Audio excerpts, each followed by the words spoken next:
What's going on, guys? No Guides here. Welcome back to another video. Now in today's video I've got 3 quick, simple, easy attacking tips that will guaranteed improve your gameplay. Now, that is something that elite players do, but they do it very well. But you probably do it as well, but not in the way that you think.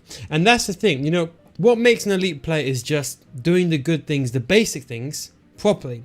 And one of the most important things that every single year, I can guarantee every single year that no one does enough, is L1 triggers. The only way to create space in a game. Now, let me give you an example, okay? Let's say you have the ball in this situation. If you don't press the L1 trigger here, this player will not make a run in behind. You have to do it. And this is what's important. There's 2 options. Now, of course, you can use the R1 button. So the R1 button brings a player closer to the ball carrier. And you press the L1 button. L1 basically sends him forward. So you kind of got a push and pull mechanism. Now, I would say 99.99% of the time you want to use the L1 trigger. There's never a time you want to use the R1 trigger, in my opinion, especially when you're attacking. Is because if you bring someone close towards you, your opponent's going to come up with him, and that's going to invite more pressure. How do you create space? Just same way in real life. How you create space is sending a player away from you, so that pushes the opposition away and the defender away, and that gives you more space with the player on the ball. The most basic principle in FIFA, but everyone forgets to do it. Now, you might be sitting there thinking, yeah, and there's no guy, let me just skip this video to 4. What's the next step? Why is the guy wasting my time? But the truth is that you think you're doing it, but you're not. I pressed the L1 button more than 90 times in a game. I'm being dead serious. You might think I don't, but I actually do, because sometimes the players are making a run and I spam the L1 button. Every single maneuver, I press the L1 button. You see, look, let me give you an example, right? If I got the ball here, and the guy I didn't press the L1 button, I'll be stuck. But when I press the L1 button, you can see here, Lucas Moore makes a run in behind, and then I can just feed the ball to him. Do you see that? And if I want to, if I'm in a situation, I can then move the ball forward, when I can then attack. It's the same thing with 1-2s. 1-2s have the same methodology. So not only are L1 triggers very, very important, so are 1-2s. Again, everyone forgets to do that. The key with 1-2s is that if, let's say you're put, like, people may like to me, oh, why don't you go forward here? But let's say, for example, if you're not sure, an L1 plus X pass will always incite a run. Now, what a lot of people don't know, and I mentioned this on my Patreon, and I'll explain that later on. When you do the L1 trigger, you create space. So you see, for example, in this situation, everyone gets the ball in this position, but no one has an L1 trigger. What happens is your opponent becomes aggro, he then pushes the ball away, and he ends up getting the ball, either pushing you and forcing you to go back. But you said to the L1 trigger, I send Son in behind. But what happens is his back line has to move from position 1 to position 2. So not only does the player move, the team's actual defensive line gets manipulated. And that is how you create space. So in this situation, you can see, for example, like here, when I have the ball, I press the L1 button, Son makes a run behind, and it forces him to play on the defensive. Do you see that? Then that's what creates space. Now, if I wanted to, I could have made the pass, but you can see what I do instead is, I do a 1-2 back to my CDM. You see that? 1-2 back. Son then makes a run going forward. Son is not offside. Ben Yedder's made a run going forward. Now, Ben Yedder's now dragging this player away, and that's making Son space for him. You see that? Look how much space Son has now, and I'm doing a lofted pass and end up scoring a goal. Now, everyone says it's all fine and dandy. Now, if you've got the R9s, those players will make the run. But if you don't, you're going to have to do it yourself. So you don't believe me? I can guarantee you one thing. Go into your next game and just spam the L1 button, and you're going to see an exponential change to your attack. That, I can almost guarantee you, because that is the biggest thing that holds back most gold players. Now, next one I want to go over is stop running. Now, it's the most simplest thing, but you'll be so shocked, especially this year because touches are so heavy. When you run with the ball, everything gets changed this year. Your first touches are horrendous. Your running is horrendous. Your dribbling is horrendous. You can't do any skill moves. Your shot accuracy goes down. Your pass accuracy goes down. Everything goes down when you hold the run button. There's too many players that when they get the ball to their centre mid, their first opinion is, oh, you know what? Let me get the ball to this guy and hold the run button before the ball arrives to my feet. Now, and in some situations, it's fine. But when you get the ball to your feet, you want to let go of the left analog stick. My best advice is for every single person, unless you have a direct counter attack, stop running. Because what happens is when you run, everything happens too quickly and you end up saying, oh, I've got too many things to do. And then you end up losing the ball. Because you think, oh yeah, let me run. You get from here to here too quickly. Your opponent then presses you because you're going too fast. And you're not giving your time and your space and time for your players to make runs in behind. So L1 triggers is one thing. But if you're running all the time, you're rushing the play. Now, again, everyone always says to me, well, I'm not running, but the truth is everyone is. And this happens with frustration. When you get frustrated, you want to get the goal back as soon as you can. So you end up holding the run button all the time. You can see, for example, like here, there's a time and a place. If you want to burst into space and, for example, loads of space in front of you, then there's a time to run. But you can see, for example, like here, if I held the run button any more longer over here, that guy would have got the ball. You see that?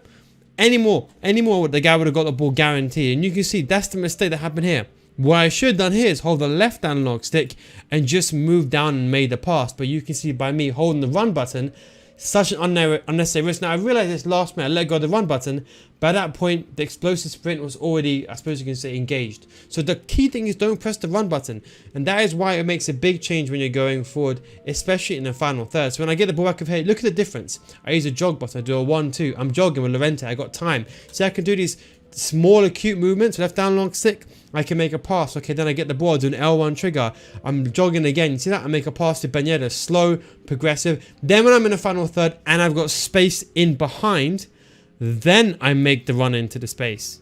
Do you see that? Then I start to run. Then when someone comes close to me, I jog, I control the ball, I keep it slow. And this is the key. It's not the fact that you get it from A to Z quickly, it's that you can see more of the pitch, especially with the co-op camera angle. It's single-handedly the most important things.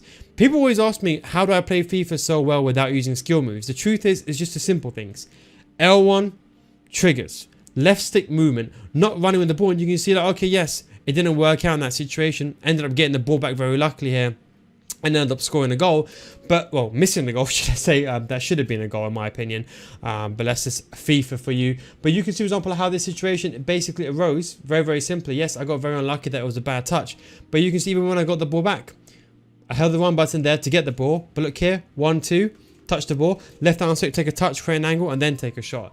So I got from my half to the box very systematically and then control the ball. I didn't run from A to Z and lose the ball. When I did run, you can see I lost the ball. I just want to say, if you do want to get better at FIFA, I do have a paid advanced in-depth FIFA school series. This is for all levels of those that want to improve in FIFA. This is different from YouTube videos. It's in a progressive learning system where all the videos go completely in-depth with examples and explanations. You won't find these videos on my YouTube channel, and these go beyond the scope of typical YouTube videos. They are very elaborate, in-depth videos in a structured format explaining what you need to do one by one incrementally. So come join hundreds of others in a mature audience community for those looking to get better at FIFA. Patreon.com/NeilGuides. Link is down below in the description. Of course, I have all of my previous year's videos that still apply to this year, and I have new videos for FIFA 22 being frequently released, and it's already there already, and new ones coming out to adjust to the patches. It's a complete money back guarantee as well, so if you don't get better after 1 month, I'll refund your money. That is a NeilGuides guarantee. Patreon.com/NeilGuides. But anyway, back to the video. And the last tip I want to go over, now this is the most important one. This is what differentiates elite players and gold players. What it is recycling the ball. Now, this is the most common mistake I see with a lot of players, especially around the silver to gold mark. Gold 3 equivalent last year is that they have this urge to go forward. Now, you can see in the situation, I do a nice 1-2 build-up play, okay? And I swing the ball forward to Lucas Moura, good timing, and I get the ball going forward. Now, what a lot of players, and this is what's the difference between an elite player and a gold player right here. A gold player has an urge to go inside the box, pass the ball into the box, and try to score a goal. Sometimes it's not the best thing to do. The best thing to do is go back to your CDMs and recycle. If you watch the top tier pro players, yes, when there's a counter attack they go forward, but most of the time their goals don't come from counters, it comes from trying to beat your opponent. Now, yes, sometimes your opponent is parking the bus, but if you know there's no one up front and there's no one with you, you go back and you recycle the ball. But the truth is, I guarantee if you record your gameplay now, no one does this. And this is the thing. There will be a chance that will create, like here, I got a situation, end up scoring a goal, end up getting the first goal of the game. But the thing is that a lot of players, when they get into this situation, they think, okay, you know what? Okay, I've beaten this guy. I need to then run the ball inside, or I then need to get the ball to one of these players. Now, if that player is free, it's all fine and dandy. But if you make this pass and he intercepts it, your attack is gone and you're going to get countered. So going back to, I'm not saying go back to your centre backs to waste time. I'm not saying that at all. But all that is me going back to my centre back, my right centre back there, or my right mid, because I'm playing a 3-5-2, and then I bring the ball forward with him. And because I do that, I then create a situation where I create a numerical advantage, a 3 versus 3. Then from there, it's a very, very simple 1-2 to get inside the box. But sometimes you just have to recycle. I just want to show you one example, one final example from another game. A key pivotal moment in the game where I'm winning 1-0. And you can see here, I end up making a pass. Now again, instead of forcing the ball to go down the wing, I bring the ball back, go back to my right centre mid, and I bring it back into the middle. You see that? Now it gives me more time to make a play. Then I make a ball roll, and then I make a pass, and then I bring the ball going forward again. Now it looks so simple. You're going to be like, oh yeah, I probably did it. But the difference is that I wait. I don't force the ball. So if you can't go to, I'm not saying, look, if let's say in theory, yeah, let's say these guys didn't exist and you had one guy here and your guy running inside the box, then yes, I'll say to you, run down line and do a driven through ball. But if there's nothing there, don't force the ball. Don't be afraid to go back. I'm not saying go back to your centre back and stop passing the ball around. If I went forward here, and let's say, for example, I couldn't make this pass and there was someone here, I'd pass the ball to him, then I'd pass the ball to him, and then I'll do a 1-2. Now I'll try to make a play there. If I can't make a play, I'll get the ball to him and do a 1-2 back to my centre mid. That is how you recycle the ball. So not everything is going to be there at first instance. That's what I'm trying to say to you. If you're going to get someone that's parking a bus, you can't get through every single time with a counter attack. And the reason why I'm saying this ultimately is not every single goal is going to be like this. You're going to have a few games where maybe your opponent is playing quite a high defensive line, but most people are going to be parking the bus. In fact, you can see in this game, my opponent was clearly frustrated. If you probably go back to the previous game that he played, I guarantee that he probably had a situation where he went on a losing streak and he's getting frustrated, he's running out with his players. So you're not going to get this every single game. That's why it's important to recycle the ball. Anyway guys, don't forget those 3 tips. Thank you very much for watching. Take it easy and I'll catch you next time. Peace out.